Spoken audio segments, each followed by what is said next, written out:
SIR என்கிற இந்த மூன்றெழுத்து கடந்த ஓராண்டு காலமாக இந்திய அரசியலில் மிக முக்கியமான ஒரு எழுத்துக்களாக எல்லோராலும் விவாதிக்கப்படக்கூடிய ஒன்றாக மாறியிருக்கிறது.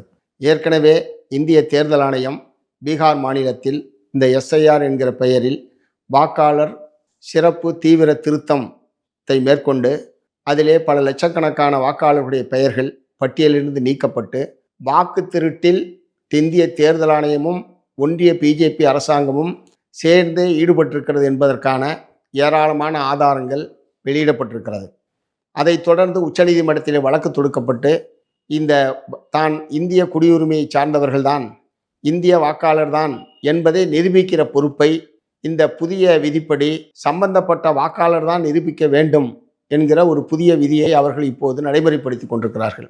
ஏற்கனவே நம்ம வீட்டுக்கு வாக்கு பட்டியலில் சேர்ப்பதற்கு வர்றாங்கன்னா வர்ற அதிகாரிகள் நம்மள்ட்ட என்ன ஆதாரம் இருக்குது, ஆவணம் இருக்குது, நம்முடைய பேர், இங்கே தான் இருக்கீங்களா, என்ன ஏதுன்றதை கேட்பாங்க. அதோடு நமக்கு முடிஞ்சு போயிடும்.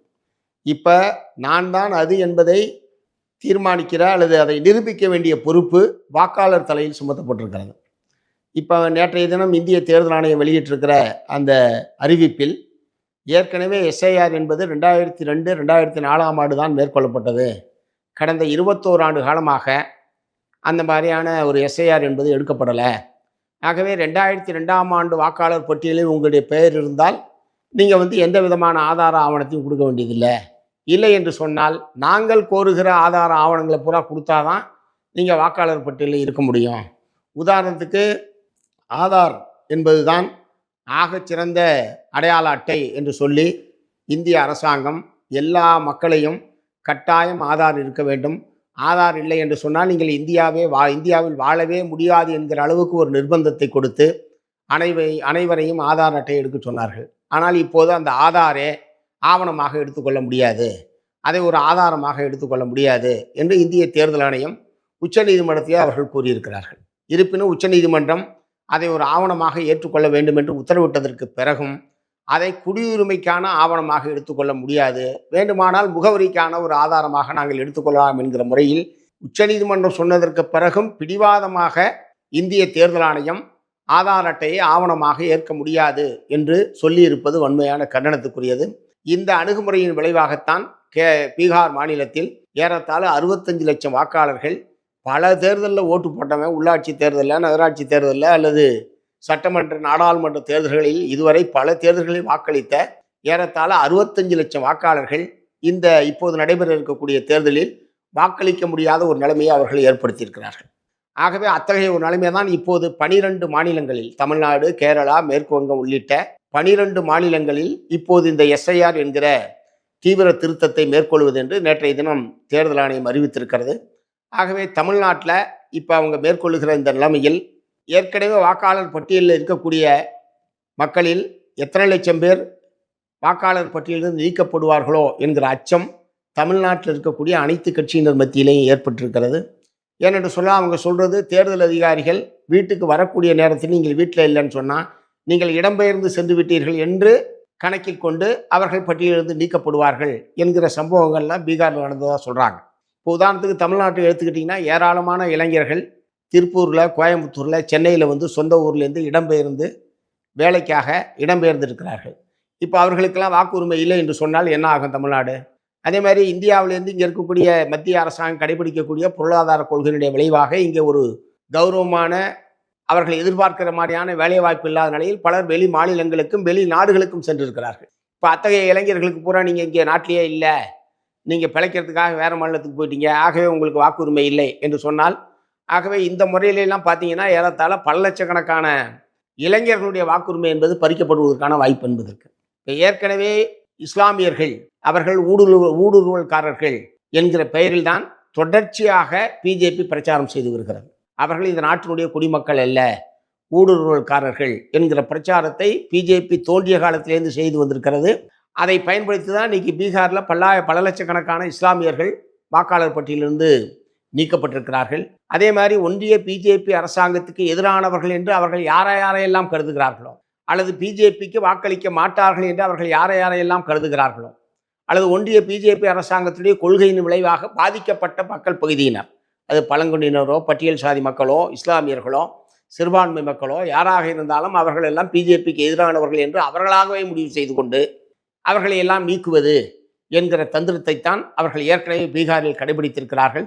அதன் விளைவாகத்தான் இதுவரைக்கும் இந்திய வரலாற்றில் இல்லாத வகையில் 65 லட்சம் பேர் வாக்காளர் பட்டியலிருந்து விடுவிக்கப்படுகிற மோசமான நிலைமை என்பது ஏற்பட்டிருக்கிறது. அப்படிப்பட்ட ஒரு நிலைமை தமிழ்நாட்டில் வரக்கூடாது என்ற காரணத்திற்காகத்தான் தமிழ்நாட்டில் உள்ள கட்சிகள் எல்லாம் இந்த எஸ்ஐஆர் என்பது அவசர கோலத்தில் மேற்கொள்ளப்படக்கூடிய நடவடிக்கை, இந்திய ஜனநாயகம் மீதான ஒரு கொடூரமான தாக்குதல், மக்களுடைய வாக்களிக்கும் உரிமையை பறிக்கக்கூடிய ஒரு செயல். இந்திய அரசியல் சாசனத்தினுடைய பிரிவு 326 18 வயது வைந்த யாராக இருந்தாலும் அவர்கள் வாக்களிக்கும் உரிமையை பெறுகிறார்கள். அத்தகைய உரிமையை இந்திய அரசியல் சாசனம் இந்திய நாட்டு குடிமக்களுக்கு வழங்கியிருக்கிறது. ஆகவே இந்திய அரசியல் சாசனம் வழங்கியிருக்கக்கூடிய அடிப்படை உரிமையான வாக்களிக்கும் உரிமையை பறிக்கக்கூடிய ஒரு வேலையை இந்திய தேர்தல் ஆணையம் இதன் மூலமாக செய்து கொண்டிருக்கிறது. தேர்தல் ஆணையத்தினுடைய வேலை என்ன? 18 வயது வைந்த அனைவரையும் வாக்காளர் பட்டியலில் சேர்ப்பது, இறந்து போனவர்கள் இடம்பெயர்ந்தவர்களை பட்டியலிலிருந்து நீக்குவது, ஒரு ஜனநாயக பூர்வமாக தேர்தலை நடத்துவது. இதுதான் இந்திய தேர்தல் ஆணையம் இதுவரைக்கும் செய்துகிட்டு இருந்த நடைமுறை. ஒரு தன்னாட்சி அதிகாரம் பெற்ற ஒரு அமைப்பாக இந்திய தேர்தல் ஆணையம் என்பது இவ்வளவு காலமும் செயல்பட்டு வந்தது. ஆனால் இப்போ பிஜேபி ஆட்சிக்கு வந்ததுக்கு பிறகு அவர்களுடைய கட்சிக்காரர்களையே அகில இந்திய தேர்தல் ஆணையராக நியமிப்பது, அதன் மூலமாக ஒன்றிய பிஜேபி அரசாங்கம் அல்லது பிஜேபி கட்சி எதை சொல்லுகிறதோ அதை நிறைவேற்றக்கூடிய ஒரு அமைப்பாக இந்திய தேர்தல் ஆணையம் என்பது இப்போ ஒரு மாறிவிட்டது. ஒரு தன்னாட்சி பெற்ற அதிகாரம் படைத்த அமைப்பு என்கிற நிலையில் இருந்து ஆளுங்கட்சியினுடைய எடுபிடியாக இந்திய தேர்தல் ஆணையம் மாறிவிட்டதனுடைய விளைவுதான் இன்றைக்கு இப்படிப்பட்ட மோசமான ஜனநாயகத்துக்கு விரோதமான நடவடிக்கைகள்லாம் நாடு முழுவதும் நடந்து கொண்டிருப்பதற்கான மிக முக்கியமான காரணம். இப்படி ஆளுங்கட்சியின் கைப்பாவையாக செயல்படக்கூடிய தேர்தல் ஆணையம் இத்தகைய தேர்தல் சீர்திருத்தத்தில் ஈடுபடுவது என்பது இந்திய நாட்டு மக்களுடைய வாக்களிக்கும் உரிமையை பறிக்கக்கூடிய செயல். ஒரு வாக்கு ஒரு மதிப்பு என்பதுதான் அனைத்து இந்தியாவில் இருக்கக்கூடிய அனைத்து மக்களுக்குமான ஒரு சமத்துவம் என்பது இதிலே தான் இருக்கிறது. மற்ற எல்லாவற்றிலையும் ஏற்றத்தாழ்வு என்பது இருக்கிறது, பாகுபாடு என்பது இருக்கிறது. அதானியினுடைய வாக்காக இருந்தாலும் அன்றாடம் காட்சியினுடைய வாக்காக இருந்தாலும் ஒரே மதிப்பு தான். அத்தகைய அரசியல் சாசனம் வழங்கியிருக்கக்கூடிய இந்த அடிப்படை உரிமையை பறிப்பதை எப்படி நாம் ஏற்க முடியும்? ஆகவேதான் இந்த பிரச்சனையில் வாக்காளர்களுடைய உரிமையை பாதுகாக்க வாக்காளர் பட்டியலில் 18 வயது வந்த அனைவருக்கும் வாக்களிக்கிற வாக்காளர் பட்டியலில் இடம்பெறுவதற்கான ஒரு உரிமையை பாதுகாப்பதற்காக அனைத்து கட்சிகளும் இதில் இணைந்து நின்று போராட வேண்டும். தமிழகத்திலே ஏப்ரல் மாதம் தேர்தல் நடைபெற இருக்கிறது. அநேகமாக பிப்ரவரி கடைசி அல்லது மார்ச் முதல் வாரத்திலேயே தேர்தல் அறிவிப்பு வர இருக்கக்கூடிய நிலையில் ஒரு மாத காலத்திற்குள் தமிழ்நாட்டில் உள்ள கோடிக்கணக்கான வாக்காளர்களை ஆய்வு செய்து பட்டியல் தயாரிப்பது என்பது நடைமுறை சாத்தியமே இல்லை. அது அவசர கோலத்தில் அள்ளித்தளித்த ஒன்றாகத்தான் இருக்கும். ஆகவேதான் இதை உடனடியாக இந்த இப்போது தேர்தல் இவ்வளவு நெருக்கத்தில் இருக்கக்கூடிய நிலையில் இந்த எஸ்ஐஆர் என்பதை தமிழ்நாட்டில் அமுல்படுத்தக்கூடாது. வழக்கமான பட்டியலை திருத்துவது என்பது அது நடைமுறையில் வழக்கமாக மேற்கொள்ளக்கூடிய ஒரு விஷயம். புதிதாக 18 வயது ஜனவரி மாதம் 1ஆம் தேதி 18 வயது அடையக்கூடியவர் அனைவரும் வாக்களிக்கிற உரிமையை பெறத்தக்க வகையில் பட்டியலில் புதிதாக சேர்ப்பது, இறந்து போனவர்களை நீக்குவது என்பது வழக்கமான ஒரு நடைமுறை. அதை மேற்கொள்வதில் யாருக்கும் மாற்று கருத்து கிடையாது. வாக்காளர் பட்டியலை திருத்தக்கூடாது என்பதெல்லாம் நம்முடைய கோரிக்கை. வழக்கமான நடைமுறையில் நீங்கள் செய்தால் யாருக்கும் எந்த பிரச்சனையும் இல்லை. மாறாக எஸ்ஐஆர் என்கிற பெயரில் வாக்காளர்களை சேர்ப்பதற்கு பதிலாக நீக்குவது அல்லது தங்களுக்கு வேண்டியவர்களை புதிதாக சேர்ப்பது, தங்களுக்கு வேண்டாதவர்களையெல்லாம் பட்டியலிலிருந்து நீக்குவது என்கிற இந்த நடைமுறையைத்தான் தமிழ்நாட்டில் உள்ள அனைத்து கட்சிகளும் எதிர்க்கிறது.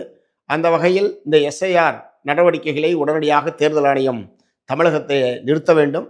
அது உரிய அவகாசம் கொடுத்து முதலில் மக்கள் மத்தியிலே விழிப்புணர்வு ஏற்படுத்த வேண்டியிருக்கிறது. எதெல்லாம் ஆதாரமாக கொடுத்தா தேர்தல் ஆணையம் ஏற்றுக்கும் அப்படின்றதே இன்னும் தமிழ்நாட்டு மக்களுக்கு தெரியாது. இப்போ இன்னைக்கு சொல்லி வரக்கூடிய 4ஆம் தேதியிலேருந்து நாங்கள் அந்த வேலையை ஆரம்பிப்போம் அப்படின்னு சொல்லியிருக்காங்க. முதல்ல யாராவது ஒரு பாமர மக்கள்கிட்ட போய் அல்லது கிராமத்தில் இருக்கிற ஒரு மக்கள்கிட்ட போய் உங்கள்கிட்ட என்ன இருக்குன்னு கேட்டால் ஆதார் இருக்குது, ரேஷன் கார்டு இருக்குது, இதுதான் அவங்க சொல்லுவாங்க. அல்லது ஒரு சில பேர்த்தோட டிரைவிங் லைசன்ஸ் இருக்கலாம். இதை எதையுமே ஏற்றுக்க முடியாதுன்னு தான் அவன் சொல்கிறான். இப்போ எதையுமே ஏற்றுக்க முடியாது அப்படின்னு சொன்னால் வேறு என்ன ஆதாரம் வேண்டும் என்பதை அவர்கள் தயார் செய்வதற்கே கூட ஒரு அவகாசம் என்பது தேவை. ஆகவே இப்படி போதுமான நாங்கள் கேட்ட ஆதாரத்தை நீங்கள் தரவில்லை என்கிற ஒரு காரணத்தை சொல்லியே பல லட்சக்கணக்கான பேரை பட்டியலிருந்து நீக்குவதற்கான ஆபத்து என்பது இருக்கிறது. ஆகவே இந்த எடுத்த உடனே முதலமைச்சராகணும் அல்லது முனிசிபல் முனிசிபல் கவுன்சிலர் ஆகணும், இப்படி யார் வேணாலும் எதை வேணாலும் ஆகணும். ஆனால் அதுக்கு முதல்ல தேவையானது வாக்காளர் பட்டியலில் உங்கள் பேர் இருக்கணும். வாக்காளர் பட்டியலே பேர் இருக்குமா இல்லையா, வாக்களிக்கிறதுக்கு ஆள் இருப்பாங்களா இல்லையானே தெரியாத நிலையில் முதலமைச்சர் ஆகிறதா முனிசிபல் கவுன்சிலர் ஆகிறதா, அந்த பிரச்சனை எங்கே வருது? ஆகவே முதலில் தமிழ்நாட்டில் உள்ள வயது வந்த அனைவருக்கும் வாக்களிக்கும் உரிமையை பாதுகாப்பது என்பதுதான் நமக்கு முன்னால் இருக்கிற மிக முக்கியமான பணி. ஆகவே எஸ்ஐஆர் என்கிற பெயரில் வாக்கு திருட்டை, வாக்காளர் பட்டியலிலிருந்து லட்சக்கணக்கான மக்களை நீக்குகிற அந்த மோசடியான நடவடிக்கை என்பது நிறுத்தப்பட வேண்டும் என்பதற்காக அனைத்து அரசியல் கட்சிகளும் ஒன்றிணைய வேண்டும் என்று மார்க்சிஸ்ட் கம்யூனிஸ்ட் கட்சியின் சார்பில் பணியோடு கேட்டுக்கொள்கிறேன்.